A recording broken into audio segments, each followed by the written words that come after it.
ចាបងប្អូនមានលុយត្រឹមតែ$40 $50ចង់បានបាសគុណភាពល្អ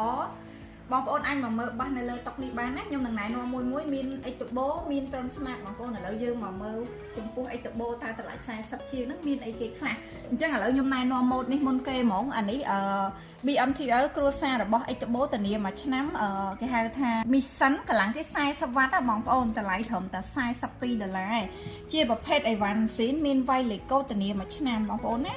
ហើយសម្រាប់ធំជាងនេះបន្តិចយើងមានកម្លាំង50 វ៉ាត់តម្លៃដូចគ្នាបងប្អូន$42មានប្រភេទខ្សែយួរចាហៀងដូចគ្នាកម្លាំង50 វ៉ាត់អញ្ចឹងពីម៉ូតនេះត្រឹមតែ$42ទេអញ្ចឹងបងប្អូនដែលចង់បានថាថែមលុយបន្តិចបានកម្លាំងវ៉ាត់ធំរបស់ Ectobo បងប្អូនមើលពីនេះEctobo លោកនិង Ectobo X82 កម្លាំង60 វ៉ាត់តម្លៃ45បងប្អូនណាប្រភេទនេះស្ដើងស្រួលដាក់កាបូបមានខ្សែយួរ20ចំពោះ X82 បងប្អូនភាគច្រើនគឺស្គាល់ហើយ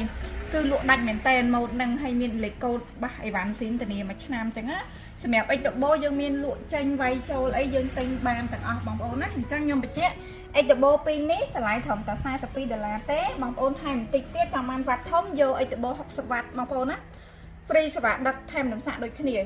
ហើយយើងងាកមកមើលអ្នកដែលថាឆ្លាញ់ Transmart អញ្ចឹង Transmart ជាទូទៅភាគច្រើនវារៀងវាបែបកែវទឹកវែងអញ្ចឹងបងប្អូនណានេះម៉ូតចេញថ្មី C3 Plus នេះកម្លាំងគេ30 វ៉ាត់ចឹងតម្លៃត្រឹមតែ$48ទេយើងមានពណ៌ឲ្យបងប្អូនរើសទៀតចំពោះ T7 ម៉ូតហ្នឹងរៀងចេញយូរបន្តិចប៉ុន្តែនៅតែពេញនិយមបងប្អូនហើយតម្លៃក៏ពិសេសដែរឥឡូវហ្នឹងត្រឹមតែ$45ទេបងប្អូននេះមានភ្លើងគេតិចខ្សែយួរចឹងមកណាបងប្អូនដូរសលេងបានទៀតណាហើយប្រើនោះអាប់បានចឹងបងប្អូនយើងងាកមកមើលរៀងកម្លាំងវ៉ាត់ធំជាងហ្នឹងបន្តិចអានេះT8 ក៏ទៅតែចេញថ្មីដែរកម្លាំងគេ40 វ៉ាត់បងប្អូនណា T8 នេះទៅតែចេញទៅស្តៀងនឹង T7 ដែរប៉ុន្តែ version ចុងក្រោយរបស់គេបងប្អូនណាតម្លៃត្រឹមតែ$52ទេហើយមួយទៀតកម្លាំងវ៉ាត់រៀងត្រូវជាងបន្តិចតម្លៃ